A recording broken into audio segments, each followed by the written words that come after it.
Well, good morning, my friend. It is Friday morning, the end of the week. Welcome to the Pastor's Podcast. Good to have you with me this morning as we end out this week. And of course, here at Maranatha Baptist Church, we've got a busy weekend. It was exciting yesterday. It's been going on all week, but yesterday really started gearing up.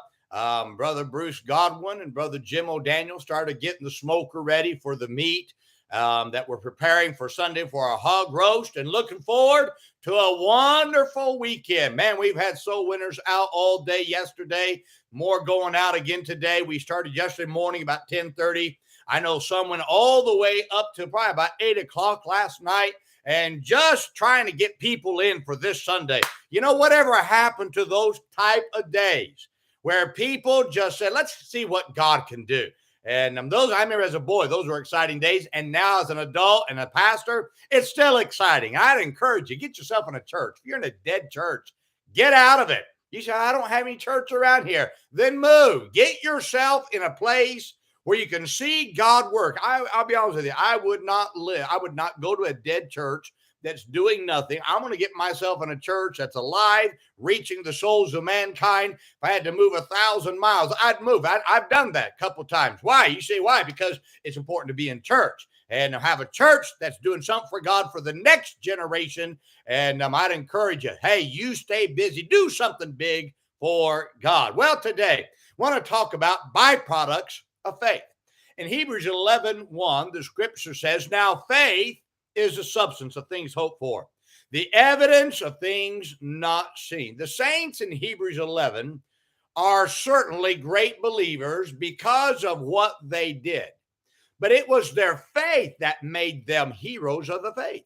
None of these people would ever have been talked about had it not been for their faith. Now, we often talk about having faith, and we could never overemphasize the importance of living by faith. But we learn in verse 6 that it is impossible to please God without faith. It takes faith to get saved. It takes faith to please God in everything of our life. So every great work that God has ever done has always been a work of faith. Because that's what God works through. Now, when you study Hebrews 11, you'll find there are several byproducts of faith. You cannot live by faith without these byproducts exhibiting themselves in your life. I want to share some of these byproducts. The first byproduct is vision. Every person in Hebrews 11 had a vision that God could do something through their lives. The faith of these people caused them to see what others could not see. And their faith caused others to want to follow them as they pursued this vision of faith. When you choose to live a life of faith, you'll find that faith in God will give you a vision for your life that is far greater than doing anything on your own. Why? Because faith is a great rewarding thing to have in your life. You'll always have a bigger vision for yourself, which will cause you to do more than anyone else could ever imagine that you could do when you choose to live by faith. Faith is seeing beyond what others can see. Faith is seeing beyond what your abilities are. Living by faith always changes your perspective of what God can do through you. The second byproduct of faith is action. Faith is not a noun, it's a verb. So faith always causes the believer to act, not to sit. The reason you need to live by faith is so that something inside of you drives you to action.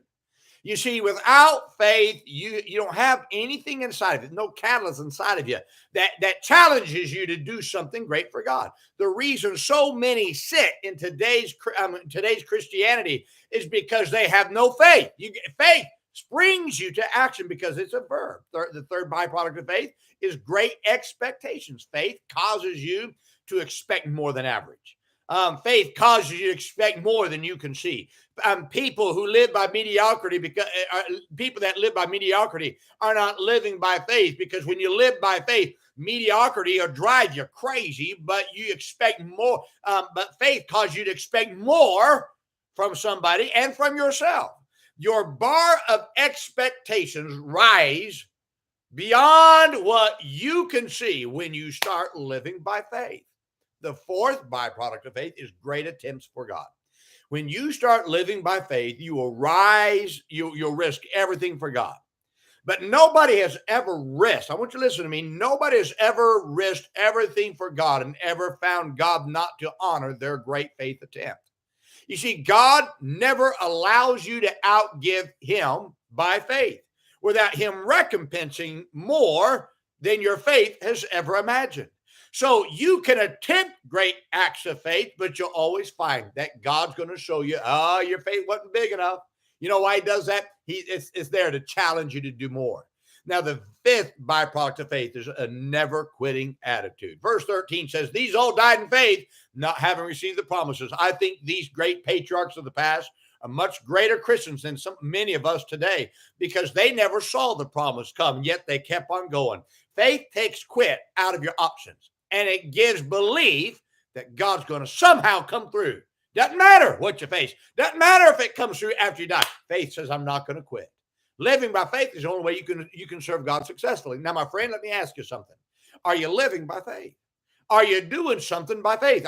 Is there some action? Are you doing anything that God would say, okay, I want to do something? I can tell you this. The reason why God has blessed Maranatha Baptist Church so much is because we keep on attempting more more than what we can see ourselves doing. And God always blesses. My friend, hey, jump out by faith. Get some action. Do something for God. I'm telling you right now that the byproducts of faith are amazing, but the rewards of faith are the miraculous.